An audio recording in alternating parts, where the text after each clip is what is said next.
There in the before world, time ran smooth. They were happy and careless and blind to the storm that was already forming. But now the days have become night, and the nights have become death. This is the inheritance our ancestors left us.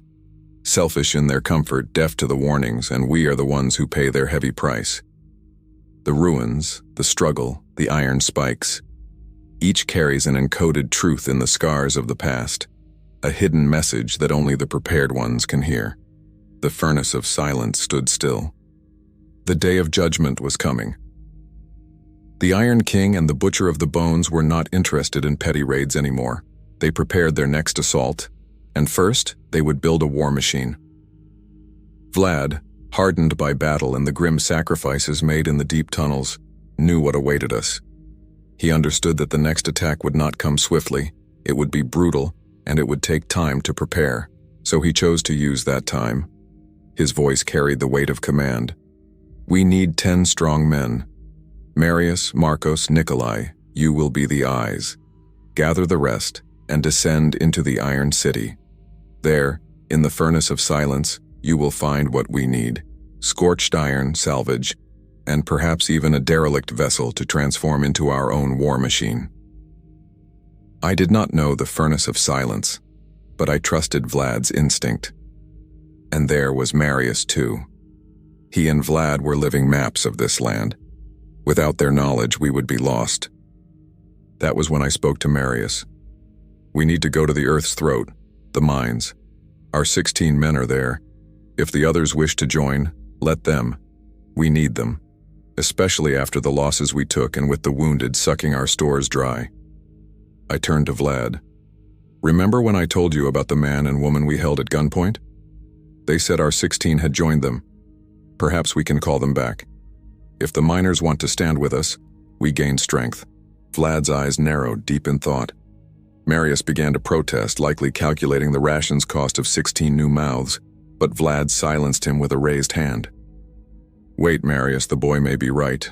We have wounded from the last attacks and we can't afford to rely only on the resources below ground for long. More men will not harm us, but they must be stripped of any long screamers or means of communication with the outside. Precaution is survival. Vlad looked at me, a rare spark of acknowledgement in his eyes. If they choose to join us, knowing the truth of what lies ahead, then they will not betray us to the Iron King or the Butcher of the Bones. Decide when to meet them, before the furnace of silence or after. That was wisdom. Vlad's mind was a fortress impossible to replicate. He was the leader because he saw beyond the moment. Yet I never doubted Marius either. Father and son, cut from the same iron.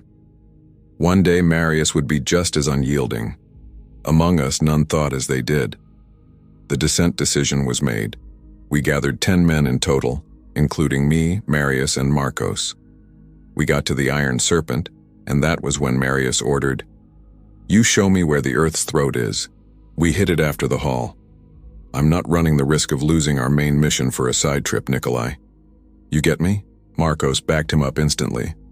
Kid, he is right. We can't risk it all for those men. We need to make sure we got everything and then we go to them and see if they want to come to us. I say, it is the better option. I looked at them. Marius and Marcos were right. I agreed and suggested to load up and make the descent.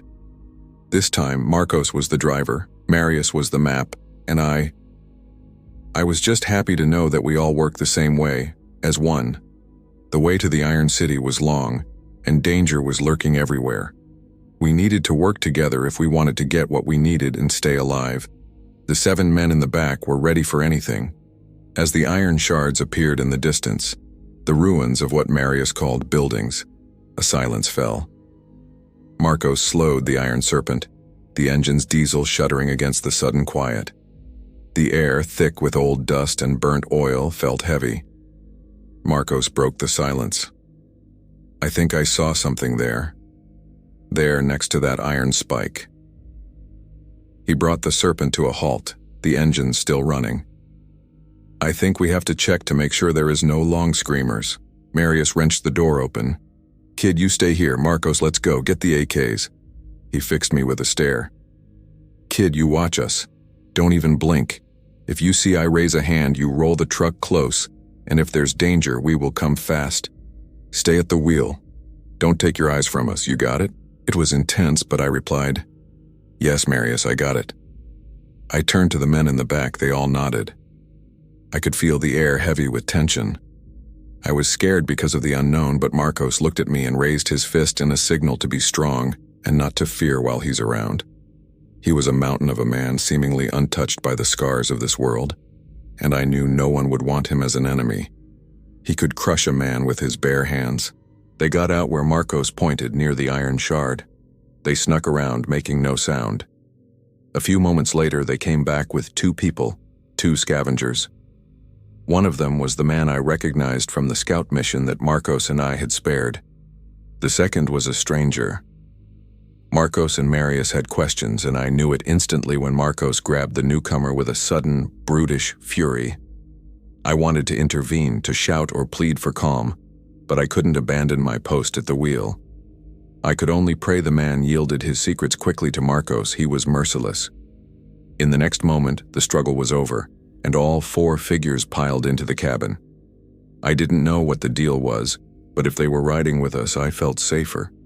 They wouldn't have passed Marcos's intense scrutiny if they were a threat. The scavengers, perhaps hoping to buy their lives, offered a shortcut to the furnace of silence. Marius instantly shut them down. "No, kid," he ordered. "You drive as we established. We don't take any risks. You get me?" I nodded, confirming I would stick to the planned route. As we reached the edge of the Iron City, Marius provided context. "This was a massive train yard and oil depot," he muttered. "They used to load rail cisterns here.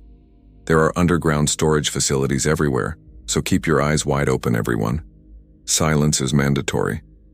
Let the engine's roar be the only noise we make." He paused. "We pass this, and we go to the furnace of silence. That is our target." We drove on, the engine's roar the only sound as the iron serpent sailed through the wreckage. As soon as we cleared the area, Marius broke the silence again. The furnace of silence is what was known as a thermal plant, and right next to it are the big repair halls. They fixed heavy equipment there: bulldozers, oil winches, large trucks, and mud pumps. Everything that moved the oil industry in the area was repaired here. So, if we are lucky enough, we might get ourselves a new tank truck, a flatbed truck, anything we need. Anyone who can drive, raise a hand. If we get lucky, we need to know how many are in the convoy. As we arrived, the furnace of silence loomed before us, a towering cooling tower rising like a monument to forgotten industry. Beside it, the big repair halls stretched wide, strangely untouched, their steel frames and shattered windows standing like silent guardians. Once bulldozers, oil winches, and mud pumps were repaired here. Now they waited in silence, relics of a vanished age. We killed the engine of the Iron Serpent and waited. Half a day passed in tense observation. Every shadow seemed alive, every creak of metal a warning. Marius's eyes never left the horizon, scanning for movement. Marcos sat with his rifle across his knees, calm but coiled like a predator. Finally, Marius gave the order. "Move in, quiet, eyes sharp." We advanced into the yard. The ground was littered with twisted girders, shattered cisterns, and the carcasses of machines long dead. Then, in the dim light filtering through broken skylights of the repair halls, we saw them. 2 flatbed trucks, their frames intact, one carrying the rusted bulk of a bulldozer, the other stacked with steel beams. Nearby, half buried in dust, an excavator crouched like a sleeping beast. Hope surged through us. These were relics we could use, the bones of industry reborn as weapons. Marcos ran a hand across the bulldozer's blade, whispering, This is what we came for." But before we could claim them, a sound cut through the silence, the clatter of boots on steel, the hiss of voices. From the shadows of the halls emerged figures, lean and ragged, their armor patched together from scrap metal and rusted plates. Their eyes gleamed with hunger. Marius muttered under his breath, "Steel rats."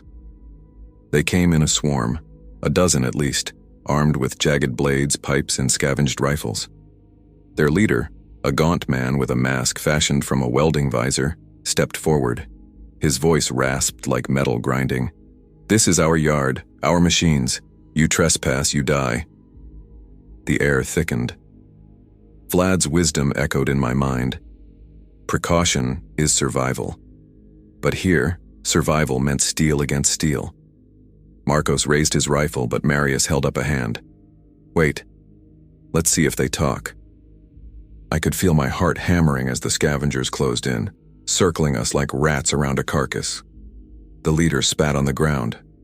"Leave the trucks, leave the iron, walk away, and maybe we let you live." Marcos's laugh was low, dangerous. "You think you can stop us with rust and scraps? These machines are ours now." The standoff snapped like brittle iron. A shot rang out. No one knew who fired first, and chaos erupted. The steel rats charged, shrieking like feral beasts. Gunfire cracked, echoing through the halls of the furnace. Sparks flew as bullets struck steel. Marcos was a storm, his rifle roaring, cutting down 2 rats before they reached him. Marius moved with precision, every shot measured, every command sharp. "Cover the trucks, hold the line." I gripped the wheel of the Iron Serpent, ready to ram if needed. The men in the back spilled out, firing wildly, their fear turning into fury. The scavengers fought with desperation, climbing over wreckage, swinging pipes and blades. One leapt onto the bulldozer's blade only to be thrown down by Marcos's brutal strike. The battle raged in the choking dust. I saw one of the scavengers crawl toward the excavator, trying to sabotage it, but Marius cut him down with a burst of fire. The machine stood untouched, waiting for us. Minutes stretched into eternity. Finally, the rats broke. Their leader, mask cracked and bleeding, screamed for retreat. They scattered into the ruins, vanishing like shadows. Silence returned, heavier than before. We stood among the wreckage, breathing hard, weapons smoking. The trucks were ours. The excavator was ours. But the cost was blood. 2 of our men wounded, 1 dead. Marius wiped sweat from his brow, his voice steady despite the carnage. "Load the steel. Secure the bulldozer. These machines will be our war machine. The Iron King will not find us unprepared." Marcos slammed his fist against the bulldozer's blade, a ritual gesture of triumph. "This beast will roar again." I looked at the cooling tower and the untouched repair halls, their silent walls watching us like judges. We had claimed their relics, but at a price. The steel rats would return, I knew it, and when they did, they would come with vengeance. For now, though, we had won. The battle was over, but its cost weighed heavy. 2 of our men lay wounded, blood soaking their bandages, while another lay still. His eyes closed forever. The silence of the furnace pressed down on us, broken only by the groans of the injured and the buzzing of flies. Marius knelt beside the wounded, his hands steady as he tore strips of cloth to bind their wounds. I boiled water over a small flame, cleansing what I could. Marcos stood guard, rifle in hand, his eyes scanning the cooling tower and the untouched repair halls as if expecting the steel rats to return. The dead man was lifted with care, wrapped in canvas, his body laid across a smaller rig we had salvaged. He would not be left behind. His journey back would be honored. Then came the work of claiming the machines. The 2 flatbed trucks were checked and fueled. One carried the bulldozer and the excavator, chained down with steel cables. The other was loaded with beams and steel plates, stacked high like the bones of a new fortress. In the corner of the repair hall, a tanker truck was found intact, its cistern still sealed. It would carry fuel. The red blood of our war machine, 4 trucks in total, 4 vessels of survival. Marius assigned the drivers with precision. "Marcos, you're gonna drive the flatbed with the bulldozer and excavator, your strength suited to guarding the heavy beasts." One of our men was given the steel-laden flatbed, his sharp eyes ensuring nothing slipped from its load. I was placed at the wheel of the Iron Serpent, leading the convoy. Marius himself claimed the tanker truck, knowing fuel was too precious to entrust to anyone else. The wounded were secured in the Iron Serpent, their bandages checked, their pain eased with what little medicine we had. The dead rode in silence, his body wrapped and tied, a reminder of the price already paid. Marius's voice carried over the men. "We move now. The Earth's throat awaits. 16 men, perhaps more, will join us if they choose. But we must reach them before the Iron King's shadow falls again. Engines roared to life, breaking the silence of the furnace. The convoy rolled forward, 4 trucks in line, steel and fire at our backs. Dust rose in clouds as the cooling tower and repair halls faded behind us, their relics now ours. The road to the mines stretched ahead, long and uncertain. Danger lurked in every shadow, but together we moved as one. Marius ordered a different path. "We avoid the train yard," he said, his voice sharp. "Too dangerous. Too many places for gangs to hide. We take the long road through the broken oil fields." None questioned him. The train yard was a graveyard of ambushes, and we had no men to waste. The journey was slow, the convoy crawling across cracked earth and rusted pipelines. The wounded groaned in the iron serpent, their bandages damp with sweat. The dead rode in silence, wrapped and tied, his presence a reminder of the cost already paid. Every mile felt heavier, but the trucks carried us forward. At last, the earth's throat came into view, the yawning mouth of the mines, black and endless. Smoke drifted from its depths, and the air smelled of coal and damp stone. As we approached, figures emerged from the shadows. 16 men, gaunt and weary, their faces marked by hardship. When they saw Marius, they rushed forward, voices trembling with urgency. "Do not cast us aside. We beg you, let us rejoin the group. We swear we are no traitors. We could do nothing when we were left behind. But we will never betray you. Give us the chance to fight at your side." Marius stood tall, his silence heavy as iron. He looked at them for a long moment, weighing their words, their faces, their resolve. Then he spoke. "If you return knowing the truth. There is no safety, only struggle. But if you stand with us, you will not stand alone." The men bowed their heads, pledging themselves once more. Their loyalty, tested by suspicion and abandonment, was reforged in that moment. From deeper in the mines came the miners themselves, men and women hardened by years underground. They stepped forward, their voices united. "We will come too. We are exposed here. The gangs circle us like wolves. Better to fight with you than to be sealed in the dark or burned alive without knowing." Their words carried the weight of desperation and resolve. They chose the vault, not the grave. Marius nodded. "Then gather your tools, your strength, and your courage. The vault will be your home, and the war machine your shield." The convoy grew. 16 men reclaimed, miners added to our ranks. The trucks rumbled as the new recruits climbed aboard, their faces lit with grim determination. We turned from the earth's throat, engines growling, heading back toward the vault. The iron serpent led the way, and behind us the machines of industry, bulldozer, excavator, steel, and tanker, rolled like a promise of survival. All together now, we moved out from the earth's throat. The 16 men, reclaimed from suspicion, and the miners, hardened by years underground, climbed aboard the convoy. Their faces were marked by fatigue, but their eyes carried new fire. The trucks groaned under the weight of men and machines, yet the sound was not burden. It was promise. The iron serpent led, its engine growling like a beast. Behind it, Marcos drove the flatbed with the bulldozer and excavator chained down, their steel frames rattling with every bump. One of our men steered the steel-laden truck, beams and plates stacked high like bones of a fortress. Marius himself commanded the tanker of red blood, his hands steady on the wheel, knowing fuel was too precious to entrust to anyone else. The wounded lay secured in the iron serpent, their bandages tightened, their pain eased with whispered words and boiled water. The dead rode in silence, wrapped in canvas, his body tied with care. Every mile carried him closer to the vault, where he would be laid to rest with honor. The convoy crawled across the wasteland, avoiding the train yard as Marius had ordered. The oil fields stretched around us, broken derricks rising like skeletal towers, pools of black shimmer reflecting the trucks in distorted shapes. The air was heavy with the stench of rust and ash, yet the engines roared, defying the silence. The miners spoke little, but their presence was felt. They had chosen to leave the earth's throat, refusing to be sealed in darkness or burned alive by gangs.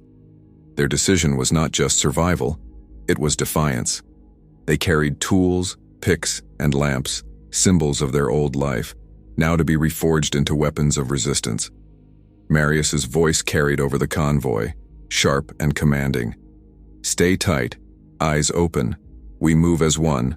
The vault awaits." Hours passed. Dust rose in long plumes behind us, marking our trail across the barren land. Every shadow seemed alive, every ridge a possible ambush, but the convoy held steady. Marcos's laughter broke the silence once, a low rumble as he slapped the bulldozer's blade. "This beast will roar again," he said, and the men cheered, their voices echoing against the broken towers. Night fell as we neared the vault. The headlights cut through the dark, beams of light carving paths across the wasteland. The wounded groaned, the miners whispered prayers, and the 16 men sat in silence, their loyalty reforged by Marius's acceptance. The vault's gates loomed ahead, carved into stone and steel, a fortress waiting to be filled. The convoy slowed, engines growling low. We had returned not just with machines, but with men, loyalty, and defiance. The war machine was no longer just iron and red blood. It was flesh, memory, and resolve.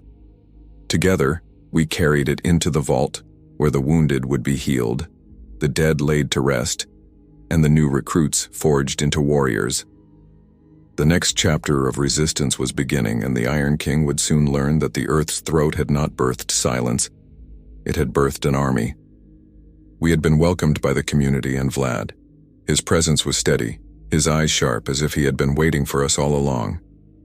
The gates of the vault opened wide, and the people gathered, families, elders, and workers, their faces lit by torchlight. They saw the convoy not just as machines but as a promise of survival. The miners were with us already, riding in the trucks since we left the Earth's throat. They had chosen to abandon the mines, refusing to be sealed in darkness or burned alive by gangs. Their picks and lamps now lay beside rifles and steel bars, symbols of their transformation from laborers into fighters. The wounded were carried inside first. Vlad directed the organic mechanic, his voice calm but firm. "Treat them quickly, keep them breathing. They fought for this place." The mechanic worked with ritual precision. Clamps of steel, stitched leather, boiled water, and the most brutal of instruments. 3 warriors of the butcher, restrained and suspended, their veins tapped to feed blood directly into our wounded. They had been retained as living reservoirs, their strength siphoned drop by drop. The red stream pulsed like stolen life, keeping our brothers tethered to survival.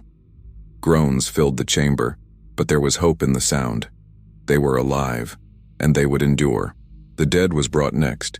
Wrapped in canvas, laid upon a bier of steel beams, he was carried by 4 men into the vault's inner hall. A silence fell over the crowd.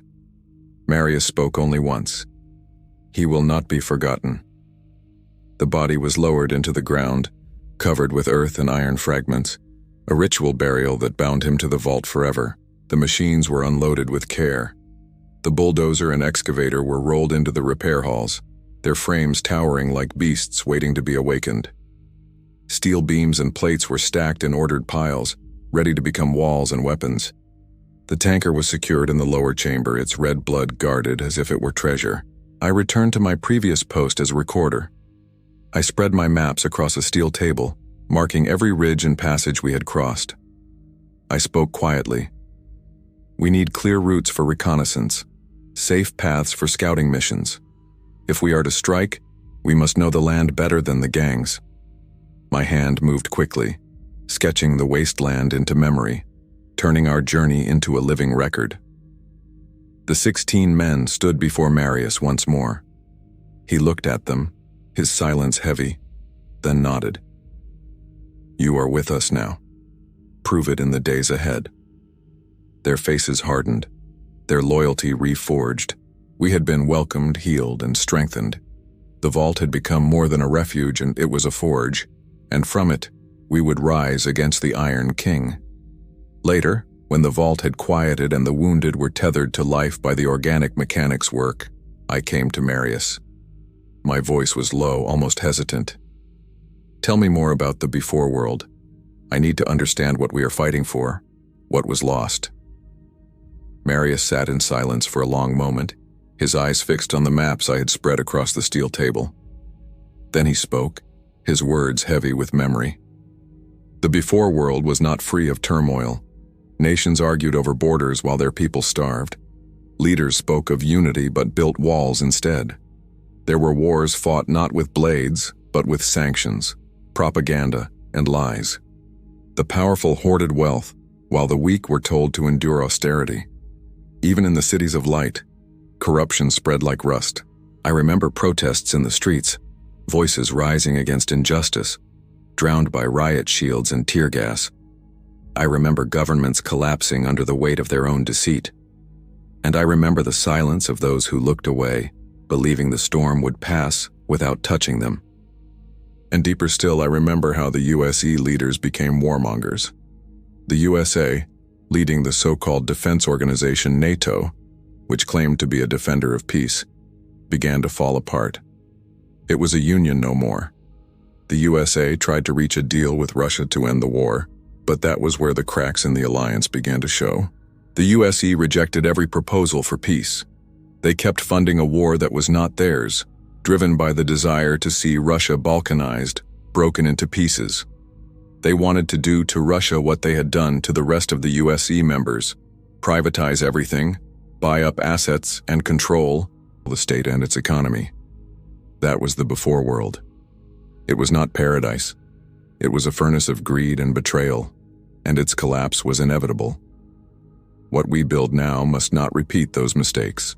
I nodded, my hand tightening around my pen. I began to mark not only ridges and passages, but also these memories, signals of warning, etched into the record. The map became more than terrain. It became a ledger of the before world's failures, guiding us away from repeating them. NATO, what was the meaning of this, Marius? What did NATO mean? I asked. Marius's gaze did not leave the maps.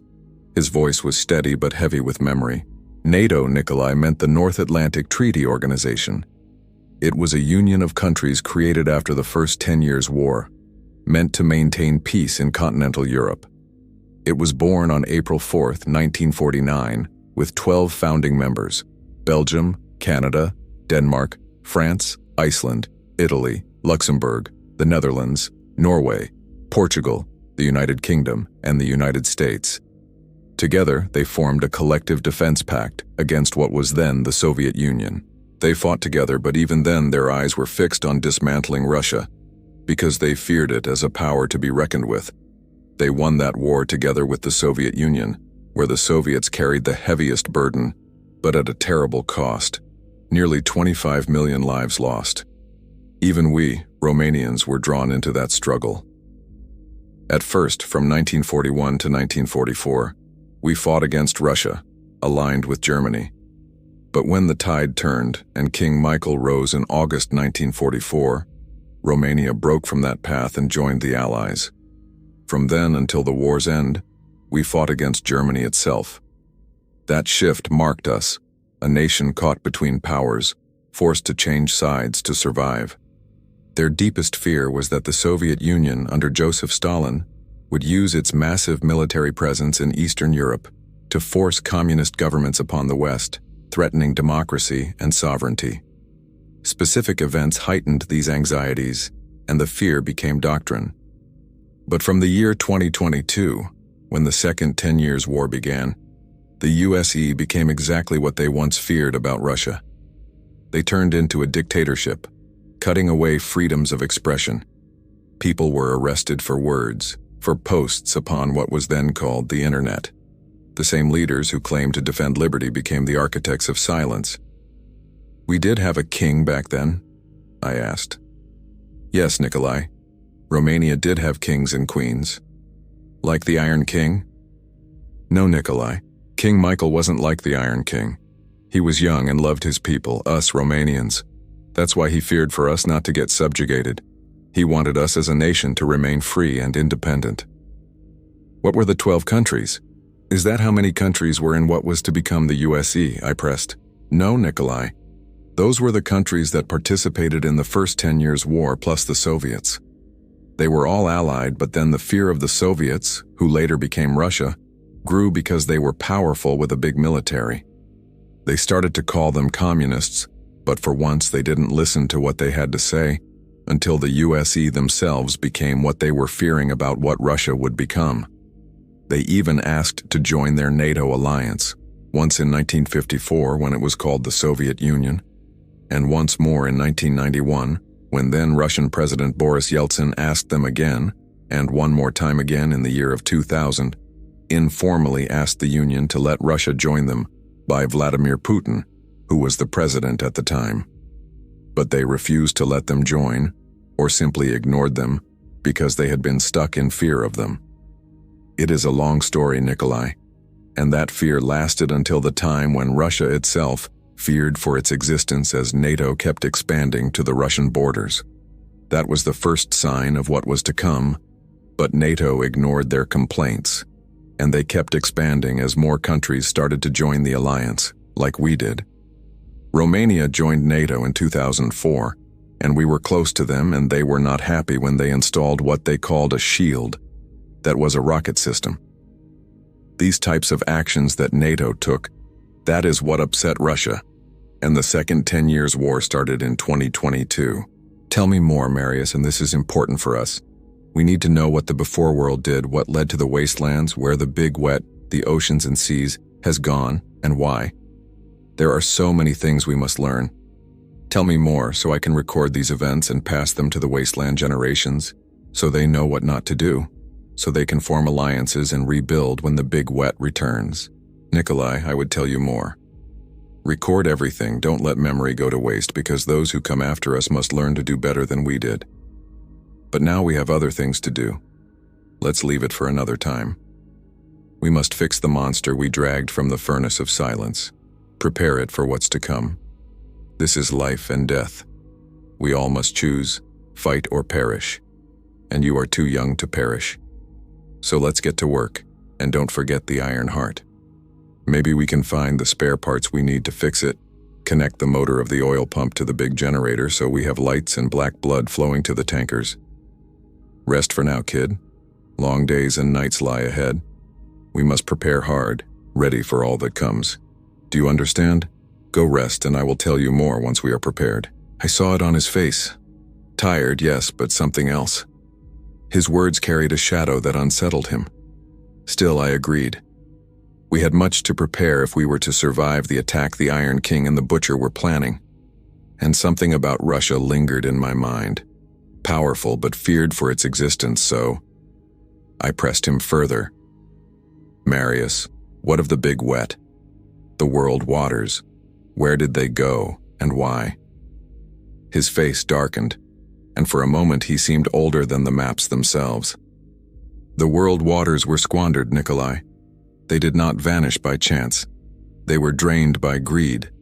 Factories poured poison into rivers, oil slicks spread across coasts, and the ice that guarded the poles was melted by fire belched from endless machines. Nations argued over borders while the tides rose, and when the waters finally receded, they left wastelands behind. But worse than greed was war. In the last 10-year war between Russia and Ukraine, the bombs were not only iron and fire, they were nuclear. The catastrophe tore the covenant between man and earth. Fallout poisoned rivers, ash clouds smothered the skies, and the winds carried death across continents. The world waters recoiled from the blast. Seas withdrew, lakes dried, and the great currents broke apart, as if the planet itself turned its face away. The leaders spoke of progress, but they carved the earth hollow. They built empires on sand, and when the world waters withdrew, they left only ruin. The world waters were not lost. They were betrayed, driven into exile by the arrogance of men. That was the turning point, Nikolai. The wastelands were not born of drought alone, but of fire and betrayal. The nuclear storm was the hammer that shattered the balance, and the retreat of the world waters was its echo. I nodded, my hand tightening around my pen. But this memory was too heavy for ink alone. The nuclear catastrophe could not be left to fragile paper. It demanded steel. I took the plates we had salvaged from the furnace of silence, their surfaces scarred by fire, and began to etch. Each strike of the chisel rang through the vault like a funeral bell, echoing against the iron walls. The sound drew others from their tasks. They gathered in silence, watching as the story of the last 10-year war was carved into permanence. The bombs that were not only iron and fire, but nuclear. The fallout that poisoned rivers. The ash clouds that smothered the skies. The retreat of the world waters driven into exile by mankind's arrogance. The plates became more than record. They became altar. Each line etched was a scar, each symbol a warning. The vault itself seemed to breathe with the rhythm of the carving, as if the steel remembered. When I finished, the plates stood upright in the dim glow of the generator. The others bowed their heads, not in worship but in recognition. We knew this was not just history, it was prophecy. A covenant broken, a scar upon the earth, a lesson for the wasteland generations. And I thought, when the world waters return, these plates will speak. They will remind us that survival is not enough. We must honor the waters, or they will leave us again. The inscription was not mine alone. It was the voice of the dead, the echo of the betrayed, the immortal story of a world undone. He was right. We need to get ready to defend what's ours. The steel plates stood, heavy with the weight of the before world's failure. But the profound silence that followed the last strike of my chisel was abruptly broken by the sharp, metallic clang of preparation. The memory was secure, but the future was immediate, demanding sweat and fire. Marius found me, his face etched with a familiar urgency. The story is done, Nikolai. Now the forge must burn. Vlad had already begun the division of labor, organizing the new recruits in the core group. 2 tasks stood paramount: securing the vault's lifeblood and armoring its defense. The Iron Heart. Marius pointed toward the humming, overburdened main generator. The lights flicker because we rely on old power cells. The oil pump is dead and the tanker is empty. We need to wake the iron heart of this place, the permanent generator and the black bloodlines. That's your job, Nikolai, along with the miners. Their hands know rock and your mind knows schematics. The task was a battle against rust and ruin. We descended into the deepest forgotten level of the vault, a cavern where the great oil pump motor lay dormant, disconnected from the emergency lines. The miners, their eyes sharp in the gloom, helped clear decades of debris. My hands, more accustomed to a pen, traced ancient wiring diagrams found in a dusty control box. We worked tirelessly, splicing thick cables and cleaning clogged fuel lines, praying we had the right spare parts scavenged from the furnace of silence. After 2 long shifts, sweat mixing with grime, we were ready. Marius stood beside me as I threw the massive sparking main switch. The old motor coughed, struggled, and then roared to life, a deep, resonant sound that vibrated through the very bedrock of the vault.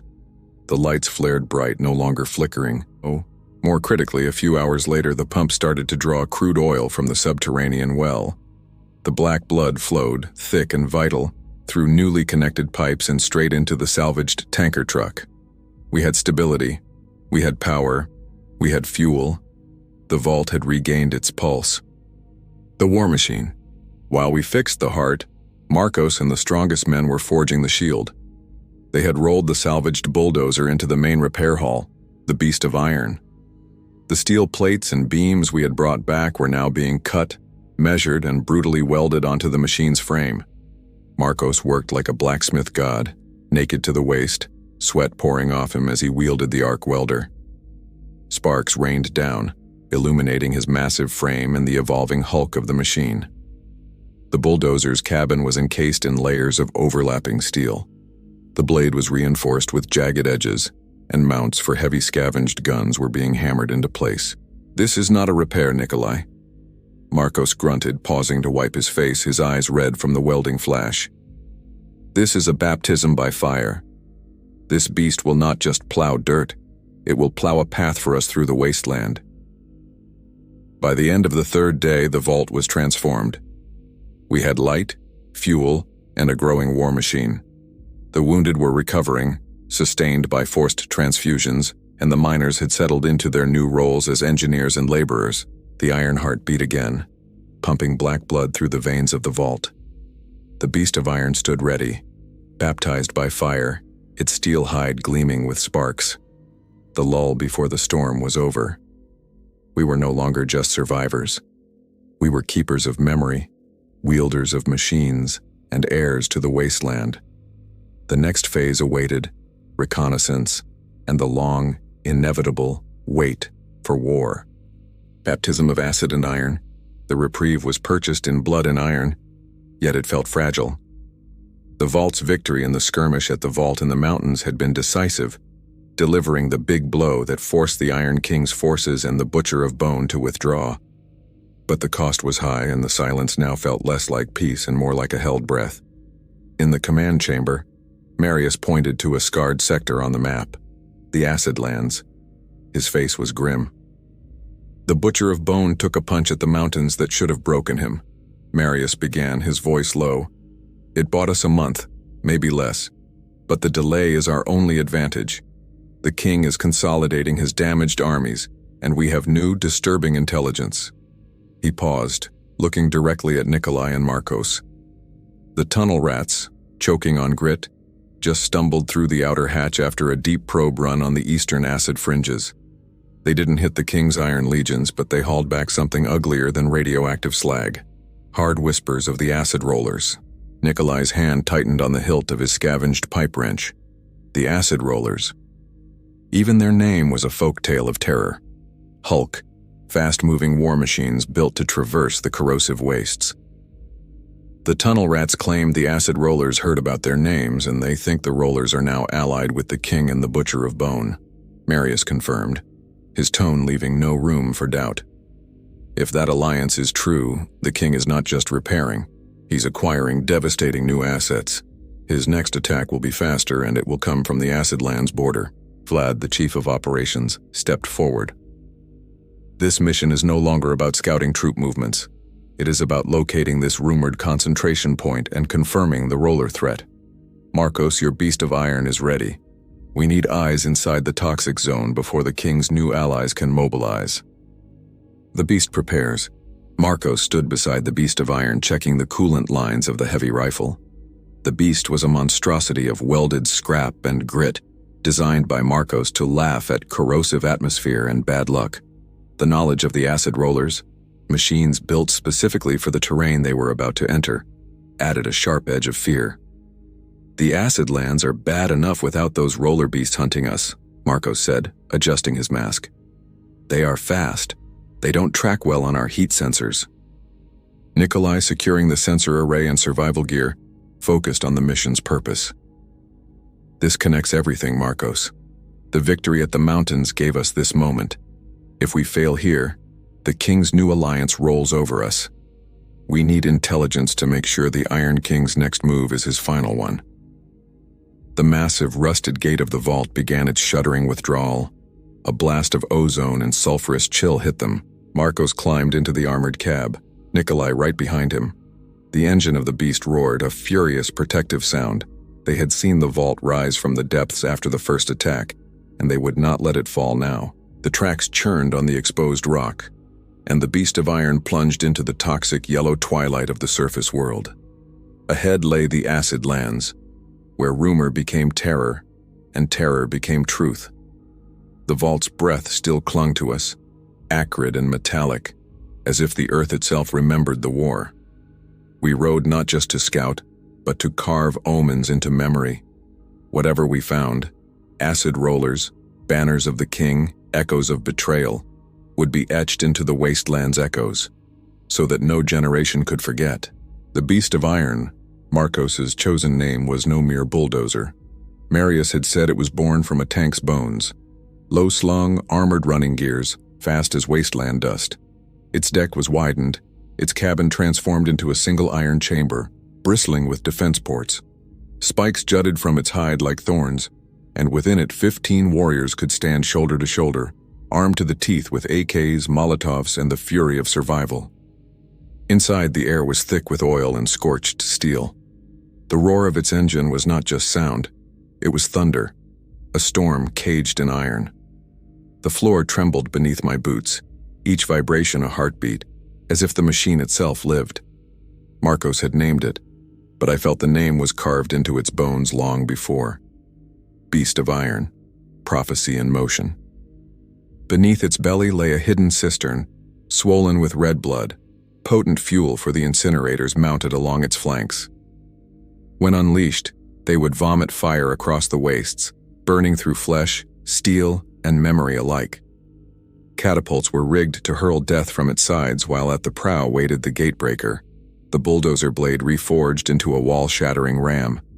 And behind, the reaper claws hung like iron fangs, ready to tear apart anything that slipped past the front. It was not just a machine. It was a covenant of destruction, baptized in sparks and blood. The warriors treated it as more than transport. Before climbing aboard, they touched its spikes as if in ritual, whispering blessings over their rifles. Marcos laughed, calling it laughter and steel. But I saw something deeper. A shrine on tracks. A moving altar of vengeance. The vault had given us memory carved into plates. Now it gave us iron carved into prophecy. As the tracks churned and the beast plunged deeper into the acid lands, I felt the wasteland itself recoil. Dust rose in storms, silence deepened, and echoes chased our passage. The land seemed to shudder at its arrival, as if it knew. A covenant of destruction had entered its domain. The gatebreaker gleamed in the twilight, promising judgment. The reaper claws rattled like chains, promising punishment. And the red blood sloshed beneath us, waiting to ignite the wastes in flame. The beast of iron pressed on, its roar defiant against the silence. Acid winds lashed against its spikes, hissing as they struck steel. Shadows moved in the distance, perhaps wreckage, perhaps watchers. Every ridge felt alive, every echo a warning. Yet we rode forward, not just to scout, but to carve omens into memory. And as the grooves of the rollers stretched before us, I remembered our first encounter with them, when we passed through to the Sentinel, the before-world radio transmitter relay that still stood like a broken tower against the sky. It was there we found Marius, his face carved with wrath. The acid lands awakened something in him, a storm of bad memories and good. It was the first place we scavenged the parts to build our first engine, the Ghoul Getter. It was the place we scraped together our first maggot farm, feeding ourselves from rot. And it was the place where we seized our scout engine, the one I named the Acid Roller, so that the land's name would never be forgotten. But it was also the place where my mother's fate was sealed. I think it was there she took the injuries that led her to death. That shadow clings to me still, and I believe it clings to Marius too. His silence now is not just strategy, it is wrath. He remembers, as I do, that the acid lands give gifts only in exchange for blood. The grooves in the stone are not just scars of machines. They are scars upon us, carved into memory, carved into flesh. The beast roared louder as if answering the silence. Marcos's hands never left the wheel, but I saw his jaw tighten. The warriors shifted uneasily, their rifles clutched tighter. We all felt it. The acid lands were not just terrain. They were a covenant, demanding tribute. I wrote these words in my mind as we rode, knowing they must be etched into the wasteland's echoes. For the beast of iron was not just steel and fire, it was memory made flesh, vengeance made motion, prophecy made roar. And I swore that whatever we found in the acid lands, acid rollers, banners of the king, echoes of betrayal, would be carved into iron so no generation could forget. The baptism of fire. The moment of contact was not a warning, but a tremor, a shudder through the tracks, a whisper from the earth itself. Then my crude sensor array bled red, a wound of light across the console. Marcos, 3 incoming, not the King's standard chassis. They move like phantoms, I cried, pointing through the viewport where the sickly yellow air was torn by streaks of black rust. Marcos wrenched the yoke, forcing the beast into a teeth-grinding skid that threw warriors against steel. His voice was a growl over the comm. Acid rollers. Ghosts on the thermal. Engines cleaner than coal dust, faster than death. Nikolai, status. At your order, Marius. I replied. Then they came into sight. Low, wide, spiked leviathans moving with unnatural speed. Not built to fight, but to corrode, to outrun, to scar the land. Their tracks vomited plumes of acid spray that hissed against the beast's spikes, a baptism of corrosion. "The king's eyes are upon us," Marius intoned, calm as stone. "Neutralize the lead roller. Marcos, unleash the red blood." "Activating red blood," Marcos roared, slamming 3 levers. The beast answered with a scream of flame, crimson jets erupting from its flanks, arcs of liquid fire baptizing the acid lands. The lead roller was caught, its hull blistering, its scream a metallic shriek cooked alive.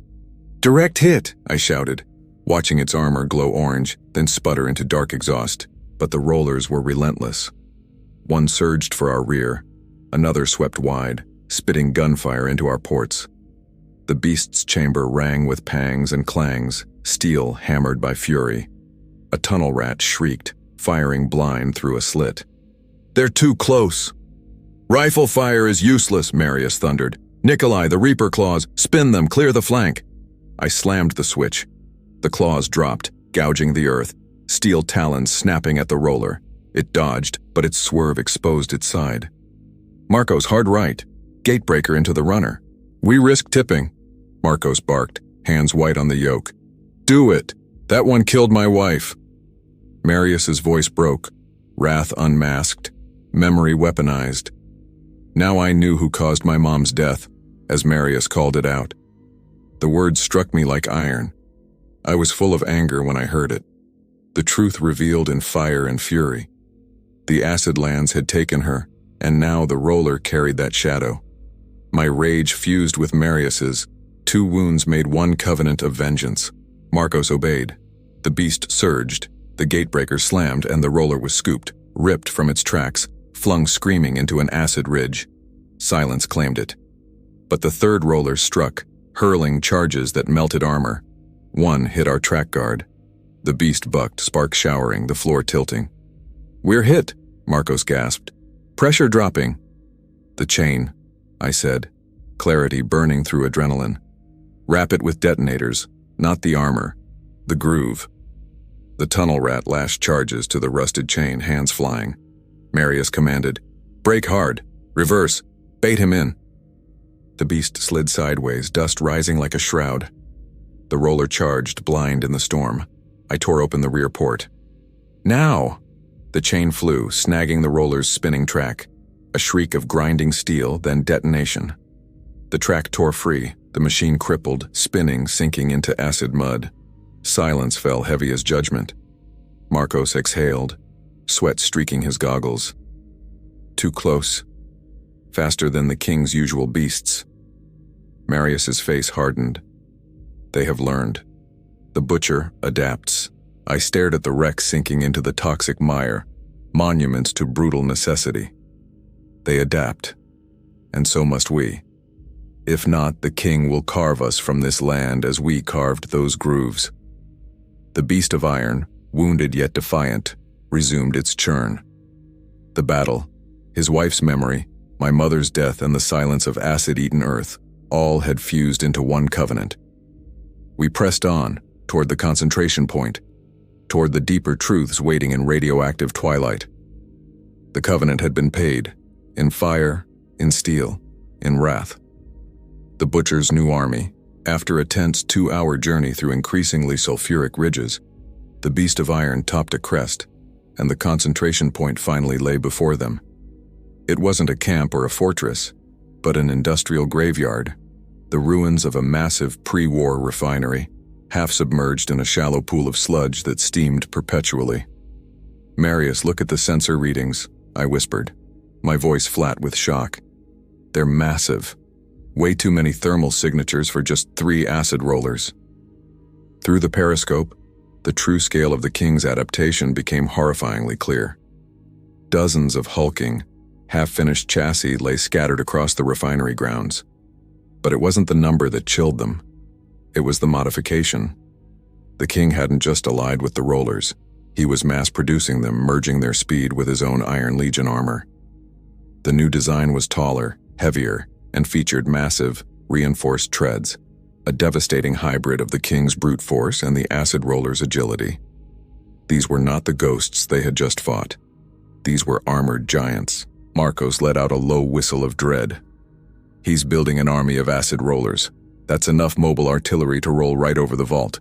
We only delayed him." "Marius," observing the silent mechanical preparation below, finally spoke, his voice gravelly and quiet. "Look closer, Nikolai. Not everything is complete.